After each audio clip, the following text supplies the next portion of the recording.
أشهد أن لا إله إلا الله وحده لا شريك له وأشهد أن محمدا عبده ورسوله أما بعد فأعوذ بالله من الشيطان الرجيم بسم الله الرحمن الرحيم الحمد لله رب العالمين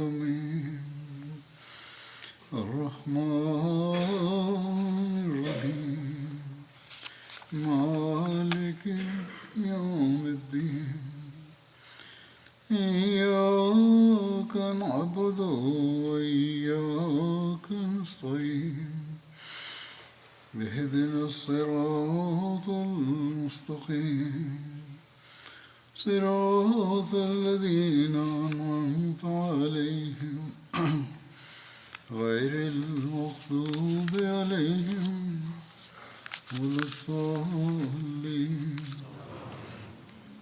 ọ̀rọ̀ tí ń lọ lọ́wọ́ lórí ogun Uhud lẹ́yìn àti khutbah tí ó kọjá lọ nípa eléyìí máa mẹ́nu bà àwọn nǹkan tí Hazrat Muslim Maud radiyallahu ta'ala anhu yànnàná nípa rẹ̀. máa mẹ́nu bà wọ́n ní ṣókí pé wọ́n sọ wípé àwọn ọmọ ogun kèfèrí nígbà tí wọ́n ń sá kúrò ní ojú pápá ogun Badr lẹ́yìn ìgbà tí ogun Badr tán ìgbà wọn ni wọ́n ti bẹ̀rẹ̀ sí ní kéde wípé tí ó bá dọdún tó ń bọ̀ a tún ṣe àkọlù fún Medina a ó sì gbẹ̀san ìjákulẹ̀ tí a kò lè ní lára àwọn mùsùlùmí. Lára bẹ́ẹ̀ ló fi jẹ́ pé lẹ́yìn ọdún kan wọ́n ti gbáradì tán tí wọ́n sì ṣe àkọlù fún Medina. Ipò ìkanra tí àwọn ará Maka ní nígbà náà ó débi pé kété tí ogun Badr tán ó ní wọ́n ti bẹ̀rẹ̀ sí ní kéde pé ẹnikẹ́ni ò gbọ́dọ̀ dárò ẹni tí ó bá kú nínú àwọn èèyàn rẹ̀ àti pé òwò yòówù tí ó bá ti wọlé báyìí a bẹ̀rẹ̀ sí ní fi owó rẹ̀ gbáradì fún ogun tí ó ń bọ̀. Báyìí lẹ́yìn ìgbà tí wọ́n ṣe ìgbáradì tán wọ́n ṣe ìgbáradì fún àwọn ọmọ ogun tí wọ́n lé ní 3,000.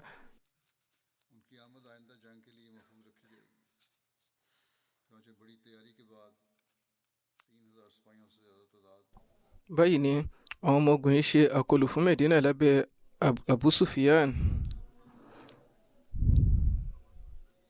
Òjíṣẹ́ ńlá sallallahu alaihi wasallam gba ìwòye lọ́dọ̀ àwọn sàbí pé ṣé kí a dúró nínú ìlú gba àkọlù wọn ni àbí kí a lọ kojú wọn láti ta.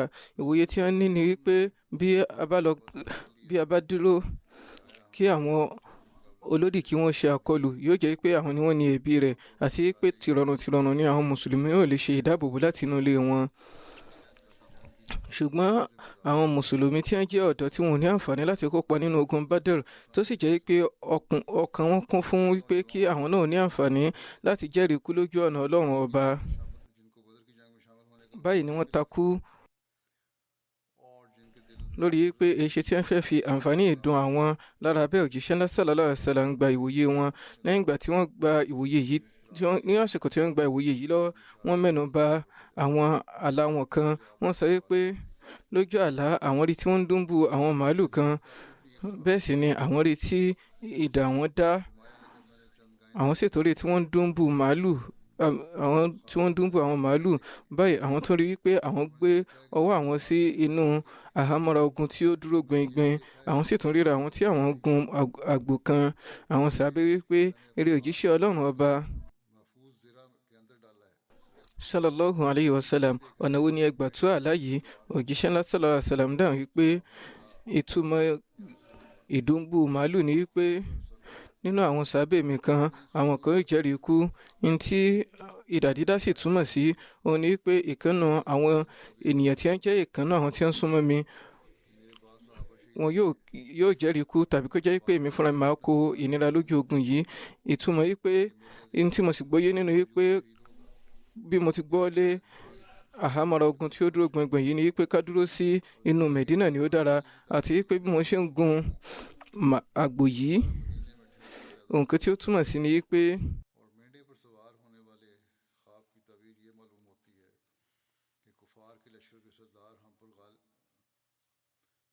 á borí àwọn adarí àwọn kèfèrí. èyí ni pé á ṣe ikú pa nínú wọn. àwọn mùsùlùmí wọn yóò kó ikú wọn lọ́wọ́ àwọn mùsùlùmí. bó tilẹ̀ jẹ́ pé aláyì ti yànnàná rẹ̀ yékéyéké fún àwọn mùsùlùmí pé bí wọ́n bá dúró sí Medina ní òsùn wọn, ṣùgbọ́n nígbà tó jẹ́ pé òjíṣẹ́ ńlá sallallahu alayhi wa sallam fúnra wọn ni wọ́n tú àlá yìí, kì í ṣe pé bóyá ìmísí àtọ̀dọ̀ Olúwa ni. lára bẹ́ẹ̀ wọ́n gba ìwòye èyí tí ó wọ́pọ̀ tí wọ́n sì ṣe ìpinnu wípé àwọn yóò jáde lọ kojú ogun. lábẹ́ àlá yìí ó ní ìtọ́ka sí pé ìtọ́ka ni a máa wá látàrí àlá. lára bẹ́ẹ̀ Hazrat Masih Maud alayhi salatu wasalam ní ìtọ́ka sí àwọn ọ̀rọ̀ òwe tí ó jáde nínú àwọn àlá òjíṣẹ́ ńlá sallallahu alayhi wa sallam. wọ́n sọ wípé àwọn òwe tí ó ń bẹ nínú àlá òjíṣẹ́ ńlá sallallahu alayhi wa sallam àti àwọn ìran wọn wọ́n pọ̀ tí wọ́n sì fara pamọ́ nínú àwọn ìwé hadith. ìgbà mìíràn òjíṣẹ́ ńlá sallallahu alayhi wa sallam wọn yóò rí ara wọn lójú ọ̀nà yìí pé àwọn ń lo ẹ̀gbà ọwọ́ méjì tí wọ́n sì ní ìtọ́ka sí pé àwọn apòrọ́jò òjíṣẹ́ méjì ni wọ́n jẹ́. ìgbà mìíràn òjíṣẹ́ ńlá sallallahu alayhi wa sallam tún rí tí wọ́n ń dúnbù àwọn màálù kan ní ojú àlá wọn, eléyìí tí ó túmọ̀ sí àwọn sàbí tí wọ́n ṣe ikú pa ní ojú ogun Uhud, tí wọ́n jẹ́rìí ikú lójú ogun Uhud. báyìí náà ló fi jẹ́ pé oríṣiríṣi òwe báyìí ni à ń rí nínú àwọn ìran àwọn òjíṣẹ́ Ọlọ́run ọba, tó jẹ́ pé nǹkan ọ̀tọ̀ òun ni yóò fojú hàn ní ojú òkèèrè tí ó sì túmọ̀ sí yóò yàtọ̀. lára bẹ́ẹ̀ òwe àti àkàwé àṣàmọ̀ kì í ṣe nǹkan tí ó ṣọ̀wọ́n nínú ọ̀rọ̀ àwọn òjíṣẹ́ Ọlọ́run ọba.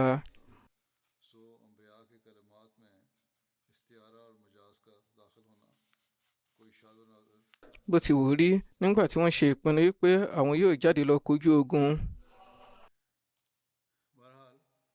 òjíṣẹ́ ńlá sallallahu alayhi wa sallam ń pa àwọn sàábé alápọ̀nlé láṣẹ yìí pé kí wọ́n lọ gbáradì. àwọn náà fúnra wọn sì bẹ̀rẹ̀ sí ní gbáradì fún ogun yìí. ẹ̀la rẹ̀ lọ báyìí wípé gẹ́gẹ́ bí a ti mẹ́nubà wípé òjíṣẹ́ ńlá sallallahu alayhi wa sallam kọ́kọ́ fẹ́ láti jáde lọ kojú ogun látàrí àwọn àlá tí wọ́n ti ní, ṣùgbọ́n nígbà tí àwọn ènìyàn takú tì wọ́n lọ́rùn. lára bẹ́ẹ̀ òjíṣẹ́ ńlá sallallahu alayhi wa sallam gba ìwòye wọn, wọ́n darí wọn nínú ìrun jímọ̀, wọ́n sì bá àwọn ènìyàn sọ̀rọ̀. wọ́n pa wọ́n láṣẹ yìí pé wọ́n ní láti jagun pẹ̀lú òye àti akíkanjú. lẹ́yìn náà òjíṣẹ́ ńlá sallallahu alayhi wa sallam fún wọn ní ìró ìdùnnú wípé bí ẹ̀yin ènìyàn yìí bá ṣe sùúrù tẹ́ ní ìfaradà, Ọlọ́run bá yóò fún yín ní ìborí àti àṣeyọrí. lẹ́yìn náà wọ́n sọ fún àwọn ènìyàn yìí pé kí wọ́n lọ báyìí láti lọ gbáradì fún ogun. kété tí àwọn ènìyàn gbọ́ àṣẹ yìí, inú wọn dùn lọ́pọ̀lọpọ̀. lẹ́yìn èyí òjíṣẹ́ ńlá sallallahu alayhi wa sallam darí àwọn ènìyàn nínú ọ̀run asr. títí di àsìkò ọ̀hún, àwọn tí wọ́n ti kóra jọ, àwọn ènìyàn tí wọ́n wà ní ìletò kéréje náà ti kóra jọ. lára bẹ́ẹ̀ òjíṣẹ́ ńlá sallallahu alayhi wa sallam wọnú ìyẹ̀wù lọ pẹ̀lú Hazrat Abubakar àti Hazrat Umar. àwọn méjèèjì bá òjíṣẹ́ ńlá sallallahu alayhi wa sallam wé láwàní, wọ́n sì bá wọn wọ àhámọ́ra ogun wọn. àwọn ènìyàn tí ń dúró dè wọ́n níta tí wọ́n èsì tó poro. ní àsìkò náà Hazrat Saad bin Muaz àti Hazrat Usaid bin Hudayr àti Hazrat Usaid bin Uzair wọ́n ti ń sọ fún àwọn ènìyàn yìí pé ẹ̀yin ènìyàn yìí ẹ takú ti òjíṣẹ́ Ọlọ́run ọba lọ́rùn, ẹ takú ti òjíṣẹ́ ńlá sallallahu alayhi wa sallam lọ́rùn láti lọ jagun níta, léyìí tí ó tako nǹkan tí wọ́n fẹ́. ṣùgbọ́n nǹkan tí ó sunwọ̀n fún yín ni pé kí ẹ fi ìwòye yín sílẹ̀ o. àṣẹ ìwò tí wọ́n bá fi lọ́lẹ̀, nǹkan tó bá jẹ́ ìwòye wọn òní yóò jẹ́ tí yóò dára jùlọ fún wa. torí ẹ̀ ó ṣe kókó kí ẹ tẹríba. nígbà tí òjíṣẹ́ ńlá sallallahu alayhi wa sallam jáde, wọ́n ti wọ àhámọ́ra ogun lọ́jọ́ yìí.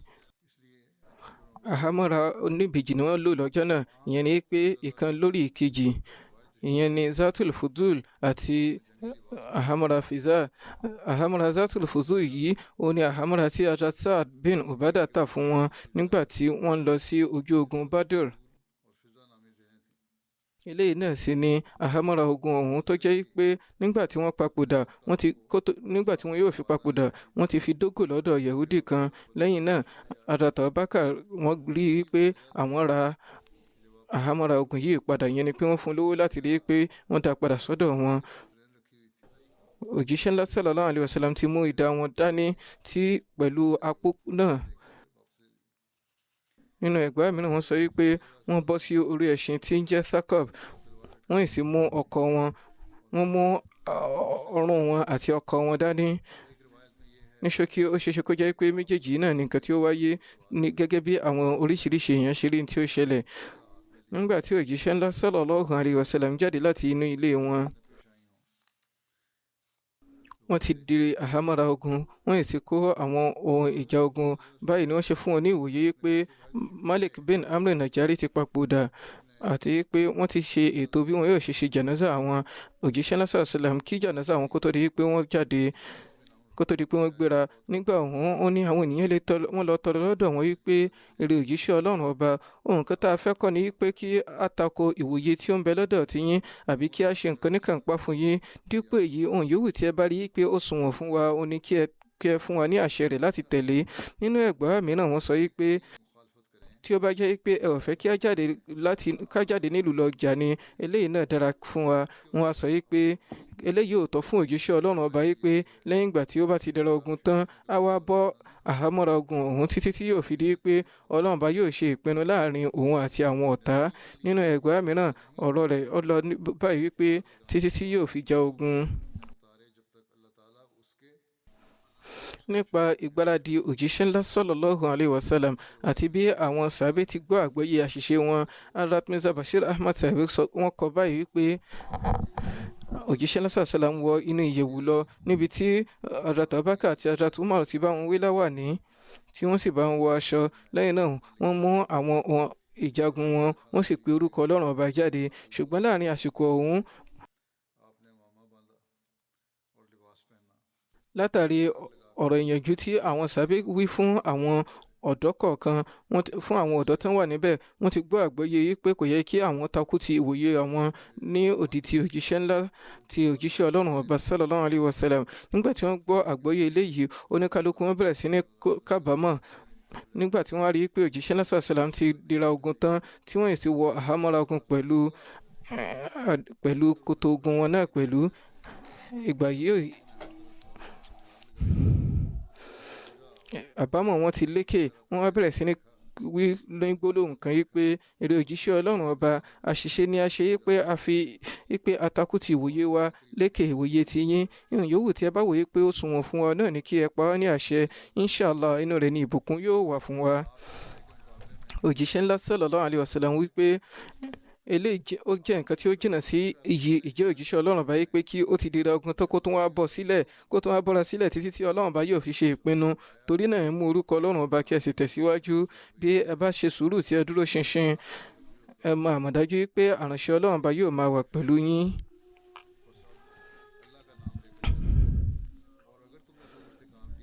Èyí ni nǹkan tí Hazrat Muslim Maud radiyallahu ta'ala anhu náà yànnàná báyìí pé nígbà tí wọ́n jáde, àwọn tí wọ́n jẹ́ ọ̀dọ́ wọn ti bẹ̀rẹ̀ sí ní kábàámọ̀. Báyìí wọ́n bẹ̀rẹ̀ sí ní sọ wípé èrè òjíṣẹ́ Ọlọ́run ọba sallallahu alaihi wasallam, ìwòye tí ẹ fi lọ́lẹ̀ gan ni ó tọ́. Ó dára kí a wulẹ̀ dúró sí Mẹ̀dínà láti kojú àwọn ọ̀tá.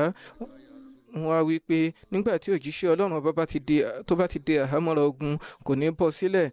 Ìyòówù tí yóò ṣẹlẹ̀, a ó tẹ̀síwájú láti máa lọ ní báyìí. Bí ẹ bá ṣe sùúrù tí ẹ ní ìfaradà, àránṣẹ́ Ọlọ́run ọba yóò máa jẹ́ ti yín.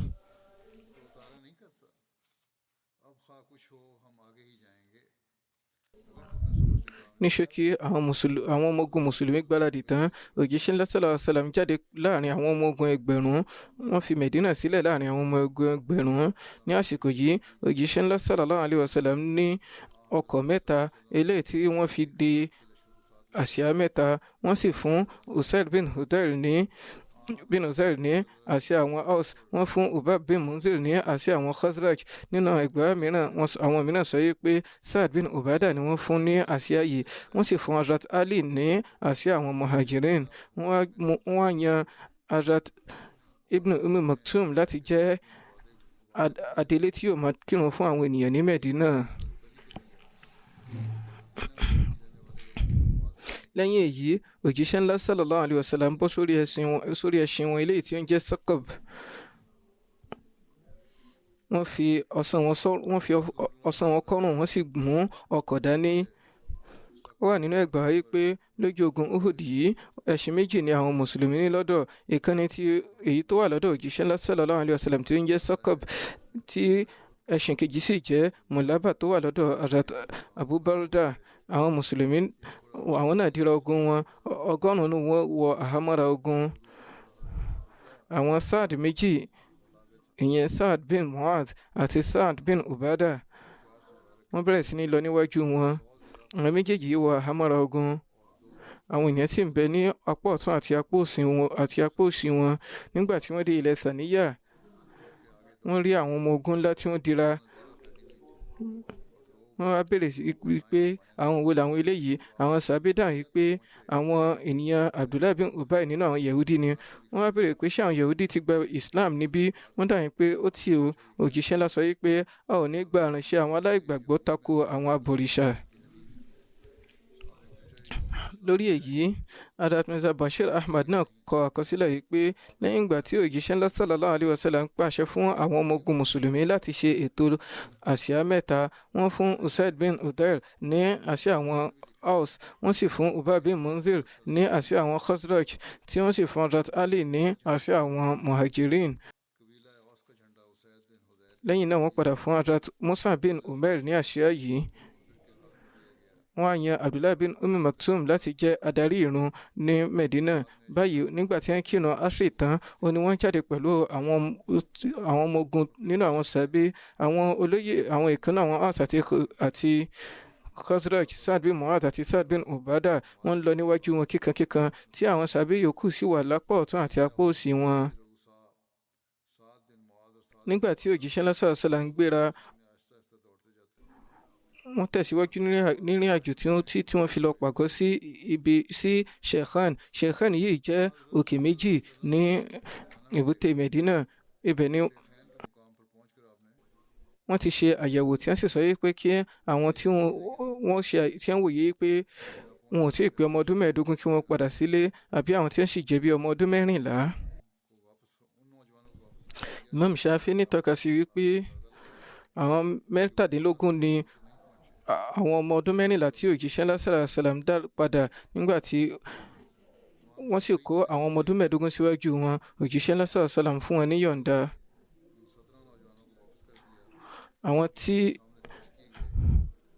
àwọn ọmọdé yìí náà tí wọ́n dá padà nígbà yìí tí àwọn náà ní ìwúrí, wọ́n dá wọn padà nítorí pé wọ́n jẹ́ ọmọdé. orúkọ wọn bí wọ́n ti wà ní Abdullah bin Umar, Zaid bin Thabit, Usama bin Zaid bin Arqam, Bara bin Azib, Usaid bin Zuhair, Araba bin Aus, Abu Sa'id Khudri, Aus bin Thabit, Saad bin Bahir, Ibn Muhawiya Bajali, Said bin Abta. Abta ní orúkọ ìyá wọn. Saad bin Uqayb, Zaid bin Jariya, Jabir bin Abdullah. kìí ṣe Jabir bin Abdullah tí ó máa ń gba ẹgbàá hadith wá lélẹ́yìí, eléyìí yàtọ̀. Rafi bin Khadij àti Samra bin Jundub.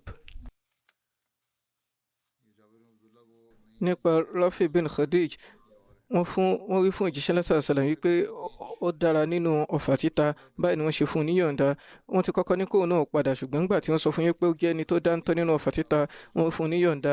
báyìí ni Samra bin Jundub sì sọ wípé bí òjíṣẹ́ Ọlọ́run bá fún Rafi bin Khadij níyọ̀ǹda, tí wọ́n ní kémi ò padà, tó sì jẹ́ pé bí a bá kojú ara wa mo lè lámúlẹ̀.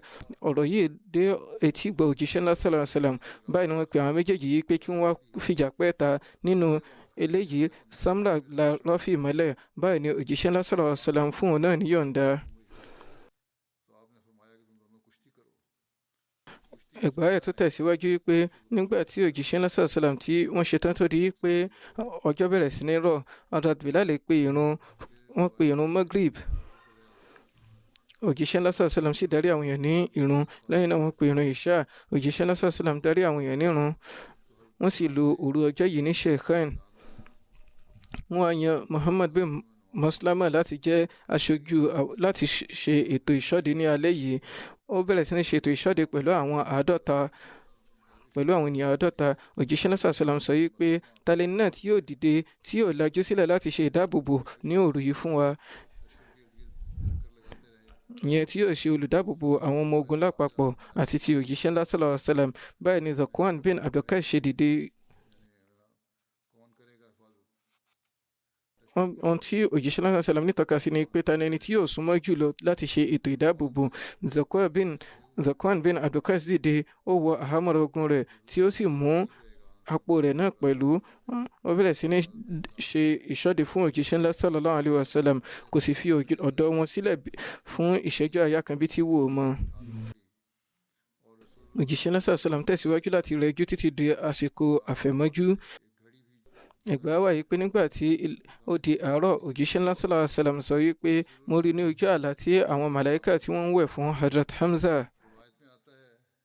Nípa eléyìí, àkọsílẹ̀ wà nínú Siratu Khatamun Nabiyyin látọwọ́ Hazrat Mirza Bashir Ahmad Safi pé òkè Uhud yìí ó wà ní ibùsọ̀ 3 ní àríwá Medina. Ní àárín ọ̀nà rẹ̀ ó ní Sheikhan tí wọ́n dé ní ọjọ́ yìí tí òjíṣẹ́ ńlá sallallahu alaihi wasallam tí wọ́n tẹ̀dó sí, tí wọ́n pàgọ́ sí, tí wọ́n sì ṣe àyẹ̀wò àwọn ọmọ ogun. Wọ́n ní kí wọ́n ṣe àyẹ̀wò àwọn ọmọ ogun. Wọ́n sì ní kí àwọn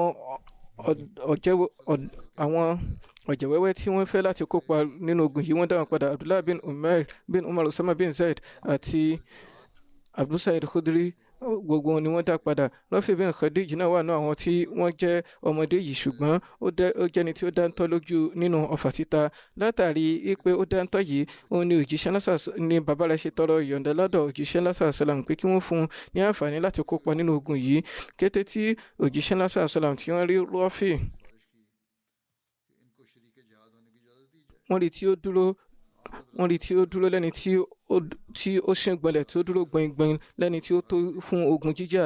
Báyìí ó ní ọgbọ́n rẹ̀ tí ó lò yìí ó yọ rí sí rere. Òjíṣẹ́ náà sàlám sì fún un ní ìyọ̀ǹda. Báyìí ni ọmọ mìíràn Samra bin Jundub, gẹ́gẹ́ bí a ti mẹ́nubà ní ìṣáájú, nígbà tí òun náà ti gbàṣẹ pé kí wọ́n dá padà, ó lọ sí ọ̀dọ̀ bàbá rẹ̀. Ó sọ pé bí wọ́n bá fún Rafi ní ìyọ̀ǹda, ó yẹ kí wọ́n lè fèmí náà ní ìyọ̀ǹda, torí pé mo lágbára ju Rafi lọ, mo sì lè là mọ́lẹ̀ nínú ìjàkadì.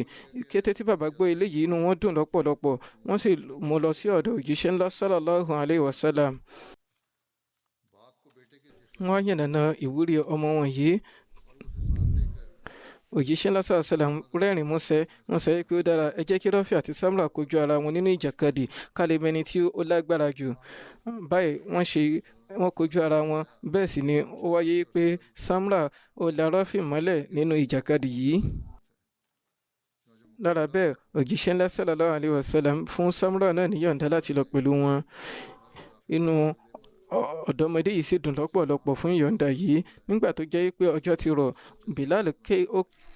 Bilal pe ìrun lọ́jọ́ yìí tí àwọn sàhábé sì kí ìrun lẹ́yìn òjíṣẹ́ ńlá sallallahu alaihi wasallam lápapọ̀. Ibẹ̀ sì ni àwọn mùsùlùmí pàgọ́ sí fún gbogbo òru yìí. Òjíṣẹ́ ńlá sallallahu alaihi wasallam yan Muhammad bin Maslama. Òjíṣẹ́ ńlá sallallahu alaihi wasallam yan Muhammad bin Maslama láti ṣe ètò ìṣọ́de fún òru ọ̀hún. Ó sì ṣe ètò ìṣọ́de yìí pẹ̀lú àwọn sàhábé 50.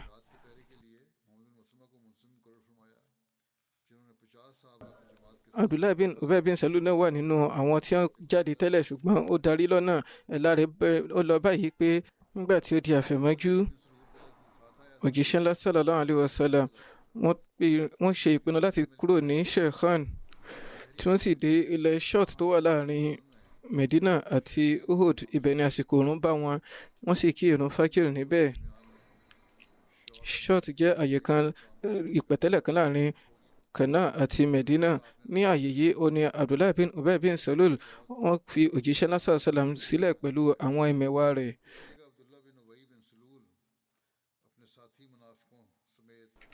Ọ̀ọ́dúnrún ni àwọn ẹmẹ̀wà rẹ̀ yìí jẹ́, tí gbogbo wọn sì jẹ́ alágàbàgebè. Nígbà tí wọ́n ń darí, Abdullah bin Ubay ń sọ wípé òjíṣẹ́ ńlá sallallahu alaihi wasallam ò gba ọ̀rọ̀ òun, ṣùgbọ́n ọ̀rọ̀ àwọn ọ̀dọ́mọdé ni wọ́n tẹ́wọ́ gbà. Àwọn ọmọdé tí wọn ò lóye nípa eléyìí, òun ni wọ́n lọ gba ọ̀rọ̀ wọn. Àwa mọ nǹkan tí a lè fẹ̀mí wa lélẹ̀ fún, nǹkan tí Abdullahi yìí ń sọ nìyí. Torí náà ẹ̀yin ènìyàn yìí ẹ darí. Báyìí ni adarí àwọn alágàbàgebè yìí, lábẹ́ àṣẹ adarí àwọn alágàbàgebè yìí, òun ni àwọn alágàbàgebè ọ̀hún ṣe fi àwọn mùsùlùmí sílẹ̀. Nígbà tí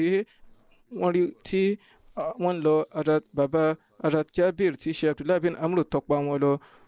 Òun náà jẹ́ ìkan àwọn Khazraj, adarí àwọn Khazraj bíi Abdullahi bin Ubay. Ó wá sọ fún wọn yìí pé mo fi Ọlọ́run bá búra, mo ń bi yín báyìí pé ṣé nǹkan tí ó tọ́ fún yín ni pé ní àsìkò yìí ni ó yẹ kẹ́ ẹ gbàbọ̀dè fún òjíṣẹ́ Ọlọ́run ọba àti àwọn ènìyàn rẹ̀, nígbà tó jẹ́ pé àwọn ọ̀tá ti dé pẹ̀lú gbogbo agbára wọn kíkankíkan. Bí àwọn nìyí sọ pé bí a bá mọ̀ yìí pé ogun yìí ni ẹ ní láti lọ jà ní, a ò ní wá, àbá má ti wá pẹ̀lú yín.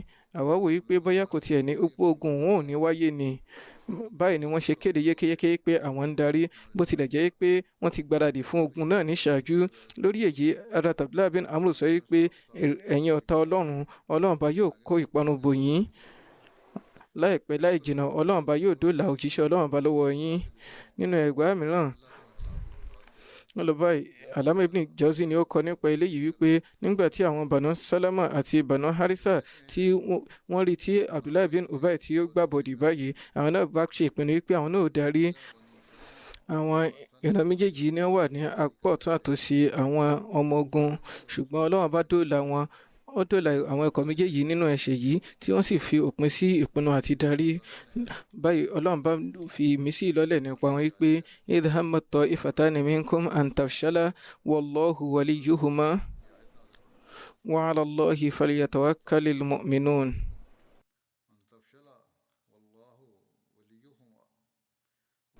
Nígbà tí àwọn ikọ̀ méjì nínú yín ṣe tí wọ́n ti wòye pé àwọn yóò ṣojú, tó sì jẹ́ pé Ọlọ́run bá ní olùgbọ́ àwọn méjèèjì, Ọlọ́run bá sì ló yẹ kí àwọn onígbàgbọ́ òdodo nígbẹ̀kẹ̀lé nínú.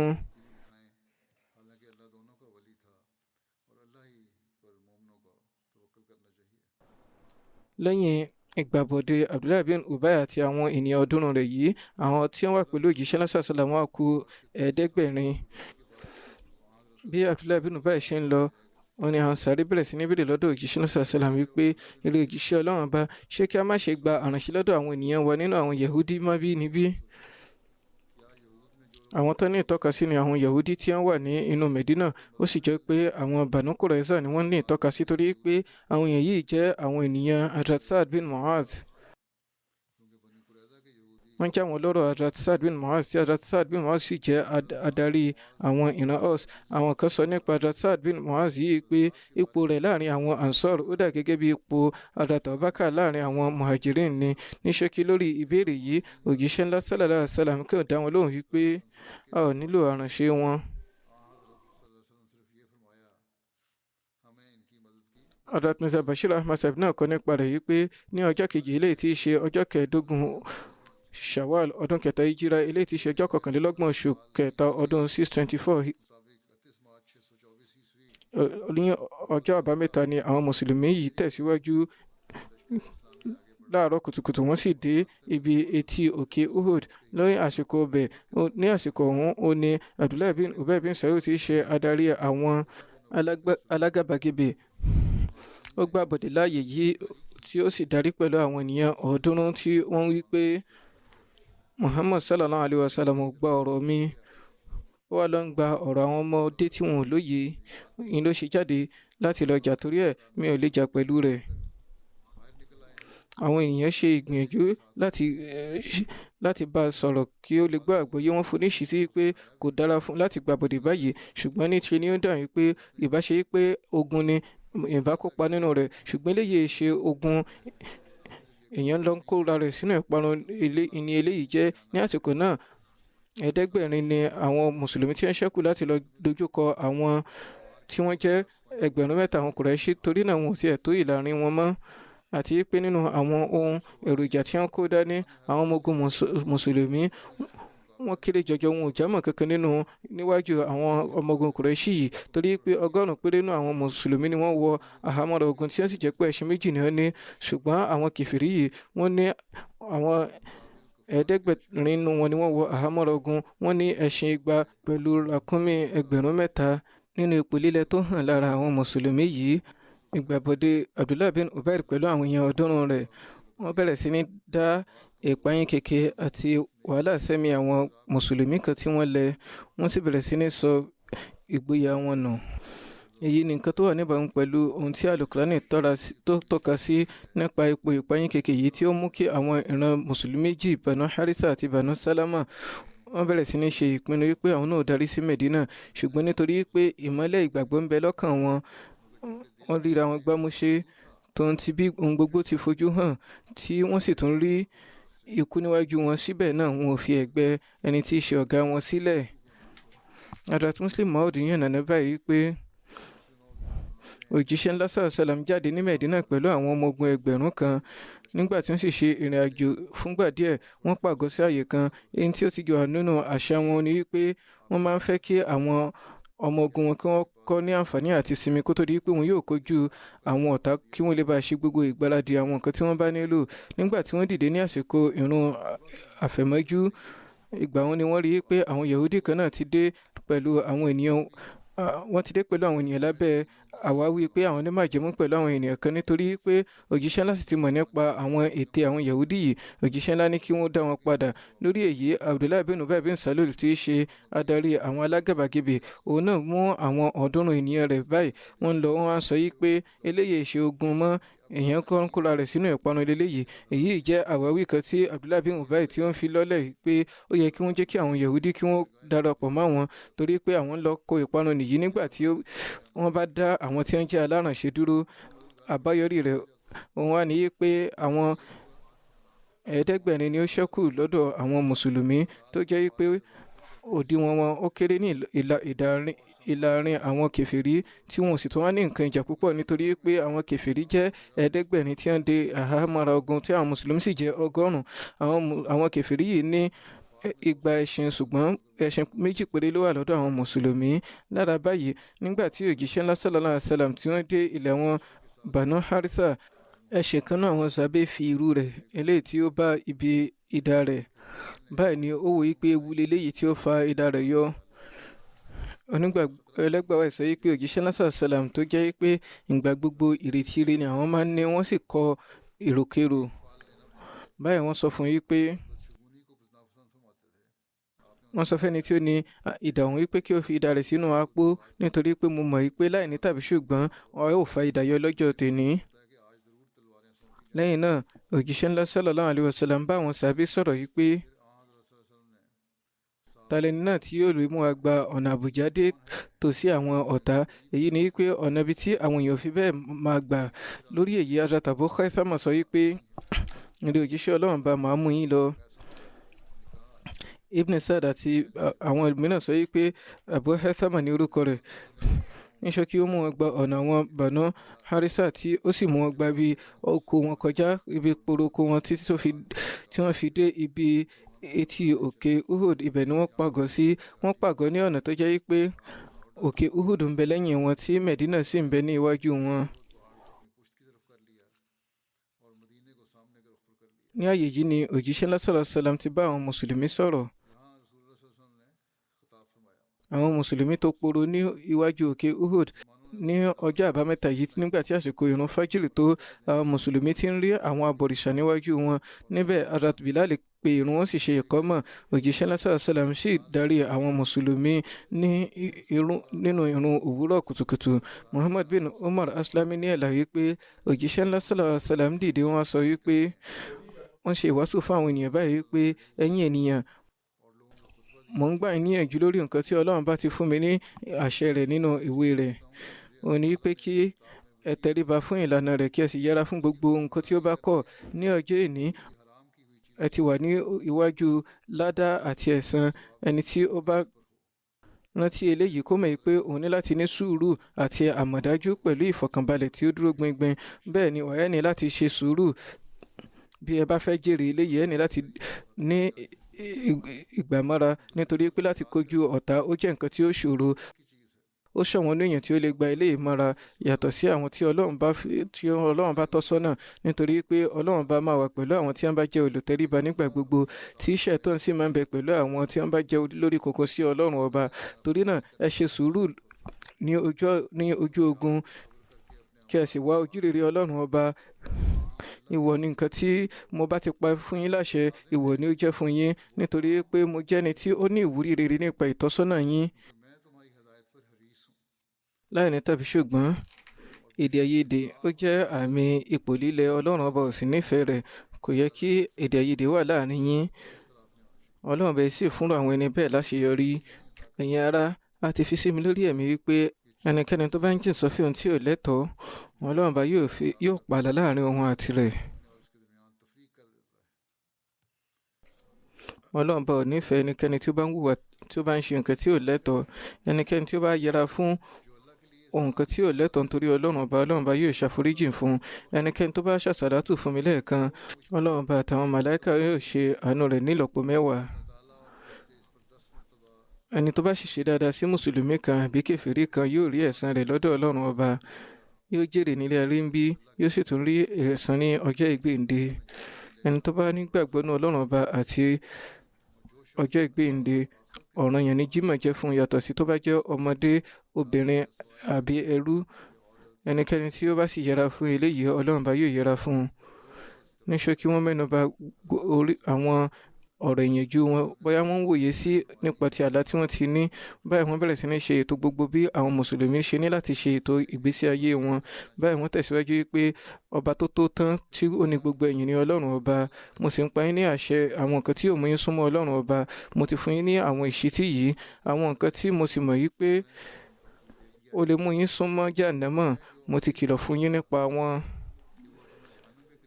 Ruhul Amin ti wá fi sórí ẹ̀mí mi wípé ẹ̀mí kan ò ní tọ́ ikú wò títí tí yóò fi wípé gbogbo ohun tí ó bá lẹ́tọ̀ọ́ sí yóò bọ́ sí ọwọ́ rẹ̀ tí nínú ìpèsè òun ò sì ní dínkù yálà bó bá pẹ́ kó tó rí. Èyí ni wípé Ọlọ́run bá yóò san ní lẹ́san.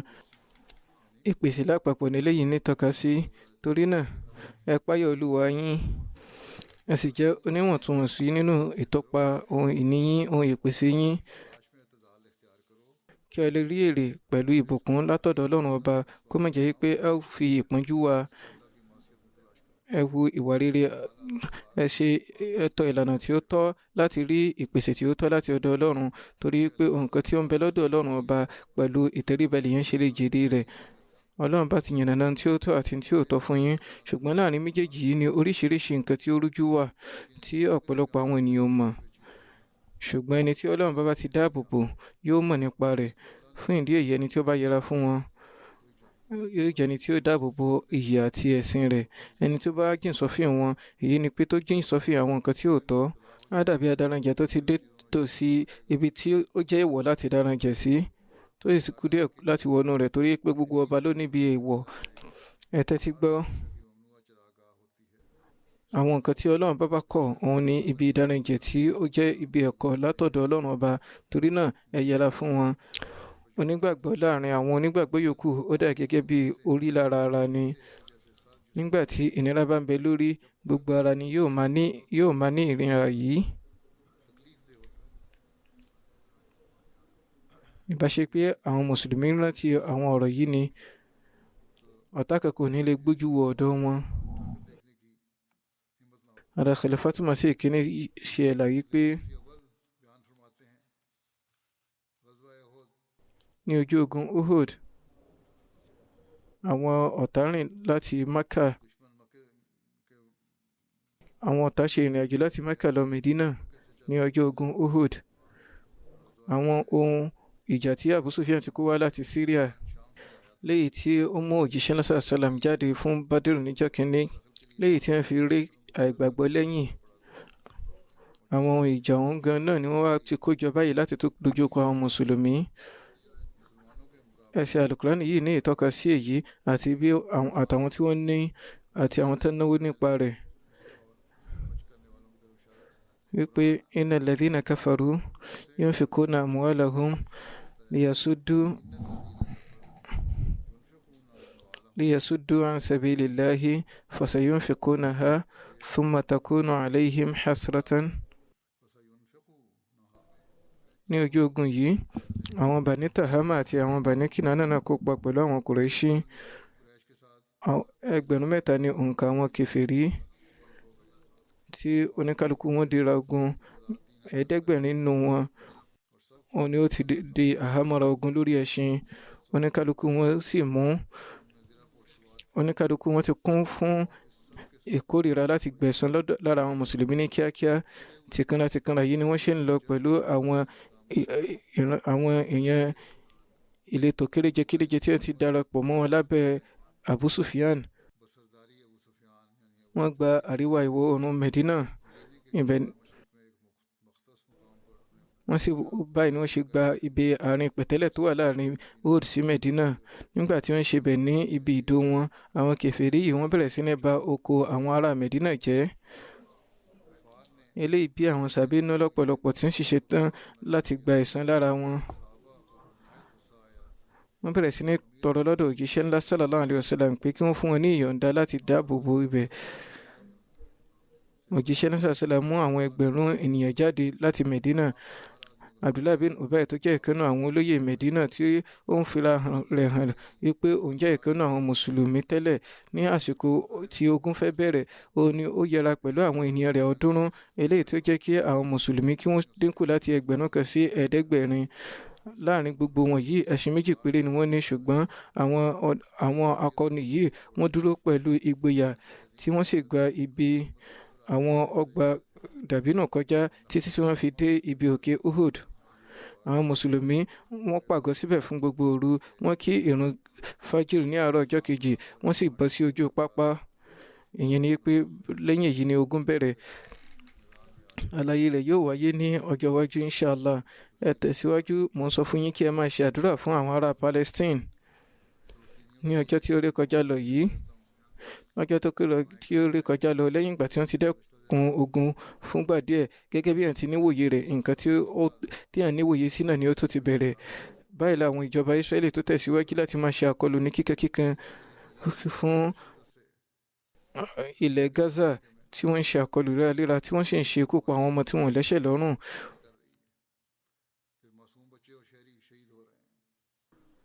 Kódà ìkànnà àwọn aṣojú Amẹ́ríkà tí ó ń fúnra rẹ̀ jẹ́ Yahudi, ó bẹ̀rẹ̀ sí ní kéde pé ó ti tó báyìí, ó yẹ kí àwọn Amẹ́ríkà gbé ìgbésẹ̀ láti dẹ́kun eléyìí. Ààrẹ Amẹ́ríkà fúnra rẹ̀ náà, ọ̀rọ̀ rẹ̀ ní ìtọ́ka sí pé wọ́n ní láti dẹ́kun ogun yìí. Wọ́n ní láti dẹ́kun àkọlù eléyìí tó wọ́n láti àríwá àti gúúsù yìí. Ní àkọ́kọ́ tẹ́lẹ̀ wọ́n sọ pé nǹkan kan ní ṣẹlẹ̀ sí gúúsù, ṣùgbọ́n tó ń ṣẹlẹ̀ ti fojú hàn. Ní ṣókí, ọ̀rọ̀ ààrẹ Amẹ́ríkà yìí kẹ́ni má ṣe wò gẹ́gẹ́ bí àánú ọmọ aráyé, kí ẹ má ṣe ṣì gbọ́ ohun tó ń sọ láti jèrè tiwọn ni, nítorí pé ìdìbò ti ń súnmọ́ ní Amẹ́ríkà báyìí, tí àwọn ọ̀dọ́ sì ti ń fi ìwúrí wọn hàn yí pé wọ́n ní láti dẹ́kun. Báyìí àwọn mùsùlùmí tí wọ́n wà nílẹ̀ Amẹ́ríkà náà wọ́n ń kéde fún eléyìí. Báyìí wọ́n ń ṣe gbogbo eléyìí kí wọ́n lè bá rí ìbò ni, kì í ṣe pé báyà wọ́n ní àánú àwọn ènìyàn, bóyá àwọn ará Palestine àbí àwọn mùsùlùmí. Lẹ́yìn náà àwọn orílẹ̀ mùsùlùmí fúnra wọn, ohun wọn ó ti ń lókun díẹ̀ nínú, ṣùgbọ́n títí tí yóò fi di pé oníkálukú wọn pawọ́pọ̀ láti dẹ́kun ogun kò ní jámọ́ kankan. Kí Ọlọ́run bá fi ìṣọ̀kan sí àárín àwọn mùsùlùmí. Àwọn aláyé tí wọ́n ṣe mùsùlùmí kú mọ̀ yìí pé kò sí ìṣọ̀kan láàrin àwọn mùsùlùmí. Dípò èyí, àwọn mùsùlùmí fúnra wọn ti gẹ̀gùn lórí pé wọn yóò máa pa mùsùlùmí ẹgbẹ́ wọn. Kí ni ó máa ṣẹlẹ̀ ní Yemen? Báyìí náà ní àwọn orílẹ̀-èdè yòókù pẹ̀lú ẹgbẹ̀lẹ́gbẹ̀ àwọn ọmọ ni wọ́n ń ṣekú pa lọ́wọ́ àwọn mùsùlùmí. Kódà wọ́n ti ń jẹ́ ọ̀kẹ́mọ̀kẹ́ ní àwọn ibòmíràn. Gbogbo àwọn eléyìí ni ó sì ń fún àwọn yòókù ní gboyà, ló ń fún onígboyà yìí pé kódà bẹ́ẹ̀ bá hùwà ìbàjẹ́ sí wọn kò ní níyàtọ̀, torí àwọn fúnra wọn jẹ́ oníwà ìbàjẹ́ lórí ara wọn. Nígbà tí àwọn mùsùlùmí ò bá bìkítà ń pa ẹ̀mí mùsùlùmí yòókù, èyí ṣe tí ọ̀tá fẹ́ bìkítà. Ọlọ́run bá kó ti fúnni ní ìkìlọ̀ kíkankíkan nínú Al-Qur'ani. Ìkìlọ̀ náà sì ni pé ẹnikẹ́ni mùsùlùmí tí ó bá pa mùsùlùmí mìíràn, ará Jahannama ni yóò jẹ́. Kọ́lọ́run bá jẹ́ kí àwọn mùsùlùmí ó rí ìṣọ̀kan, kí wọ́n sì jẹ́ ẹni tí wọ́n lè fi òpin sí ìwà ìbàjẹ́ ní ayé dípò kí wọ́n máa bára wọn jà. Àjọ ìṣọ̀kan ayé ti ṣe gbìyànjú láti gbóhùn sókè díẹ̀, ṣùgbọ́n ta ló tiẹ̀ wulẹ̀ ń gbọ́rọ̀ tiwọn. Wọ́n sọ pé àwọn ṣe yìí, àwọn ṣe ọ̀hún, ṣùgbọ́n wọn ò ní nǹkan kan tí wọ́n lè ṣe. Kò sẹ́ni tó ń tẹ́tí gbọ́rọ̀ wọn. Àwọn alágbára yìí ń tẹ̀síwájú láti máa lo agbára tiwọn. kọ́lọ́n bá ṣàánú àwọn mùsùlùmí. Ní ṣókí, àwa náà ní láti tẹ̀síwájú náà àdúrà láti dẹ́kun ìwà ìbàjẹ́ yìí. Mo ti mẹ́nuba eléyìí látàrí àwọn jàmá yìí pé ní agbo oníkálukú kí wọ́n bá àwọn olóṣèlú wọn sọ̀rọ̀, kí oníkálukú wọn kí wọ́n gbóhùn sókè, kí wọ́n dẹ́kun ohun tó ń lọ. Báyìí náà ẹ kàn sí àwọn ènìyàn tí ẹ bá lè kàn sí kí wọ́n ṣe gbìyànjú láti dẹ́kun àwọn ìwà ìbàjẹ́ yìí. Kọ́lọ́n bá dóòlà àwọn ará yìí lọ́wọ́ ìwà ìbàjẹ́. Lẹ́yìn irun, màá kí jánásà ghaib méjì. Àkọ́kọ́ ni ti Mukarrama Masuda Begum Akmal Sahiba ará Holland, aya Mukarram Abdulhakim Akmal Sahib ará Holland ni wọ́n jẹ́, tí wọ́n jẹ́ mùrọ̀bí. Wọ́n papòdà ní ọjọ́ tí ó kọjá lọ. Inna lillahi wa inna ilayhi raji'un.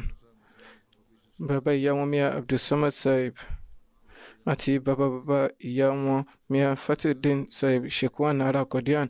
Àwọn méjèèjì jẹ́ ẹ̀mẹ̀wà Hazrat Masih Maud alayhi salatu wassalam.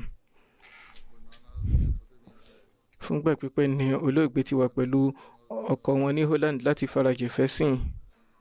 Ní ọdún 1957 ó ní Akmal Sahib ní láti kọ́kọ́ lọ sí Holland lábẹ́ ìtọ́sọ́nà Hazrat Muslim Maud. Aya wọn ò sí pẹ̀lú wọn ní àkọ́kọ́. Ọdún 1969 ni wọ́n lọ bá wọn. Lẹ́yìn náà wọ́n darí wá ní ọdún 1986 ni wọ́n tún lọ lẹ́ẹ̀kan sí i. Lára báyìí ló fi jẹ́ pé ní àsìkò yìgì wọn, nínú ìgbésí ayé yìgì wọn, ó di pé wọ́n ní láti yẹra fún ọkọ wọn fún ọdún 15 nígbà tí ọkọ wọn tó ń farajìn ní ìdálẹ̀. Nígbà tí wọ́n wà ní Holland, àwọn ìgbìyànjú wọn takuntakun ní ìfilọ́lẹ̀ Lajna Imaila Holland wà. Wọ́n sì ní àǹfààní àti jẹ́ sádàrà àkọ́kọ́ fún Lajna Imaila Holland. Wọ́n ní ìfarajìn tí ó dánmọ́rán fún ètò khilafa. Wọ́n jẹ́ olùkóraró ẹni tá máa bójútó ìjọsìn, ìran àti àwẹ̀ gbígbà. Wọ́n sì àní olóògbé jẹ́. Wọ́n fi ọmọkùnrin 3 àti ọmọbìnrin kan sílẹ̀ sáyé lọ. Oníkálukú wọn sì ń farajìn fún jàmá lọ́nà kan àbómìíràn. Ìkan náà ọmọ ọkùnrin ó ti jẹ́ Sadar Ansarullah ní Holland. Wọ́n ti yàn ní Sadar Ansarullah ní Holland báyìí. Wọ́n sì tún ní àwọn obìnrin tí ń farajìn kí Ọlọ́run ń ṣe àforíjì àti àánú fún olóògbé, kó sì jẹ́ kí àwọn ọmọ wọn lè tẹ̀síwájú nínú iṣẹ́ rere wọn. Ẹni kejì ní ti Master Abdulmajid Sahib, tí àwọn náà jẹ́ Waqf Zindagi. Wọ́n sì jẹ́ olùkọ́ ní Talim Islam High School Robwa. Wọ́n papòdà ní ọjọ́ tí ó kọjá lọ. Lẹ́yìn ìgbà tí wọ́n fẹ̀yìntì ni wọ́n kó lọ sí Canada. Ibẹ̀ sì ni wọ́n papòdà sí. Inna lillahi wa inna ilayhi raji'un. Wọ́n fi aya wọn ọmọkùnrin 3 àti ọmọbìnrin 2 sílẹ̀ sáyé lọ. Ọmọkùnrin Masar Al-Majid sọ wípé ọ̀pọ̀lọpọ̀ àkìjẹ́ rere ni bàbá mi ní. Wọ́n jẹ́ oníwọ̀ntúnwọ̀nsí, onírẹ̀lẹ̀. Ìyá sọ wípé látìgbà tá ti ṣe igi títí tí wọ́n ṣe papòdà, ipò ẹni mímọ́ ni mo bá wọn. Lẹ́yìn ọdún díẹ̀ tí a ṣe igi, mo gbọ́ tí wọ́n ń ké lóhùn rárá lórí ìrun, tí wọ́n ń sun ẹkún. Nígbà tí wọ́n parí ìrun, mo béèrè pé kí nìkan tí ẹ̀ ń sun ẹkún fún. Wọ́n dà yín pé nǹkan tí mo fẹ́ òun ni pé kí n fi ẹ̀mí mi jìn kí n sì jẹ́ olùkọ́ ní Talim Islam High School Robwa. Ibòmíràn ni wọ́n wà tẹ́lẹ̀. Èyí ni àdúrà tí mò ń ṣe pé kọ́lọ́n bá ṣe àmúṣe ohun tí mo fẹ́ yìí, kó sì jẹ́ kí inú aya mi ó dùn sí i. Ní ṣókí, aya wọn sọ wípé ní báyìí ẹ̀kọ́ ránṣẹ́ sí Khalifatul Masih pẹ̀lú ojúre Ọlọ́run ọba. Wọ́n kọ ránṣẹ́ pèpè fún eléyìí. Ó sì jẹ́ ní sàmánì ara Khalifatul Masih kejì. Wọ́n yọ̀ǹda fún wọn, wọ́n sì kó lọ sí Robwa. Wọ́n rí pé oṣù yòówù tí bàbá bá rí gbà, wọ́n kọ́ lọ ṣe ìjùsílẹ̀ nínú ẹ̀. Lẹ́yìn náà wọ́n á kó yòókù wá sọ́dọ̀ ọ̀dọ̀ ìyá wa nílé. Wọ́n kó ìpọ́njú lẹ́yìn ìgbà tí wọ́n kó lọ sí Robwa, ṣùgbọ́n wọn ò ní fìgbà kankan fẹ̀hónú hàn. Wọn ò fìgbà kankan ṣojú kòkòrò ohun ilé ayé. Wọ́n máa gbà wá níyànjú láti rí pé a kírun déédéé, kí a sì dúró ti ètò jàmá àti khilafa. Bí nǹkan ti rí nígbà náà, jàmá náà fi bẹ́ẹ̀ ní nǹkan lọ́wọ́ tó jẹ́ pé ọ̀pọ̀lọpọ̀ ìpọ́njú wà, ṣùgbọ́n ti farada òun ni wọ́n ṣe lo àsìkò wọn. Nzor sọ pé ìgbà tí àwọn wà nílé ẹ̀kọ́ òun ni wọ́n di olùkọ́. Àwọn sì rí pé kì í ṣe ọ̀rọ̀ ìgbóríyìn látọ̀dọ̀ àwọn ọmọ nìkan, àwọn àkìjẹ́ yìí ń bẹ nínú wọn lóòótọ́. ìṣe wọn a máa wú àwọn tí wọ́n ń ṣe Ahmadi gan náà lórí ní ọdún 1985 nígbà tí àwọn ìjọba fún wọn ní àgbéga ní ọdún 1973 àbí ọdún 1974 tó di pé wọ́n sọ ilé ìwé di ti ìjọba. Wọ́n sọ pé àwọn ṣètò tẹ̀síwájú láti máa wà ní ilé ẹ̀kọ́ ọ̀hún. Wọ́n lò àwọn àsìkò kan ní ilé ẹ̀kọ́ ọ̀hún. Lẹ́yìn náà ní ọdún 1985 wọ́n gbé wọn ga pé kí wọ́n lọ ṣiṣẹ́ ní Islamiyya High School ní Beira. Ẹni tí ó jẹ́ gbákejì ọ̀gá iléèwé níbẹ̀ tí ó jẹ́ ìmáàmù mọ́ṣáláṣí Jímọ̀, ó ti bẹ̀rẹ̀ sí ní wòye sí pé wọn yóò takò wọn nítorí pé wọ́n jẹ́ Ahmadi, ṣùgbọ́n nígbà tí wọ́n rí àwọn ìwà rere wọn, wọ́n dẹni tí ó ń ṣe àpọ́nlé wọn lọ́pọ̀lọpọ̀, wọ́n á máa pọ́n wọn lé lọ́pọ̀lọpọ̀. Lọ́jọ́ kan ẹnìkan sọ báyìí pé lọ́jọ́ kan àwọn gbọ́ tí àwọn olùkọ́ yòókù ń sọ pé tó ti bọ́kùnrin ti jẹ́ Kọ̀díánì tó èèyàn bíi màláìkà ni. Báyìí ni ó ṣe ń ṣe ìpolongo ẹ̀sìn ní ìdákẹ́jẹ́jẹ́ tí ó sì ń lapa lára àwọn ọ̀tá pẹ̀lú. Ọ̀pọ̀ ìgbà ni àwọn akẹ́kọ̀ọ́ wọn á lọ pàdé wọn, wọ́n á máa sọ pé akẹ́kọ̀ọ́ yín ni a jẹ́ tẹ́lẹ̀ rí, ṣùgbọ́n àwọn tí wọ́n máa fi yangàn jù wọn ni àwọn akẹ́kọ̀ọ́ tí ó jẹ́ pé wọ́n fi ẹ̀mí ara wọn jìn lójú ọ̀nà Ọlọ́run ọba. Tayọ̀tayọ̀ sì ni wọ́n máa mẹ́nu báyìí pé ẹni báyìí báyìí akẹ́kọ̀ọ́ mi ní í ṣe, ẹni tí ó jẹ́ Waqf Zindigi báyìí báyìí. Wọ́n ní àpọ́nlé àwọn Waqf Zindigi lọ́pọ̀lọpọ̀. Kí Ọlọ́run bó ṣe àforíjì.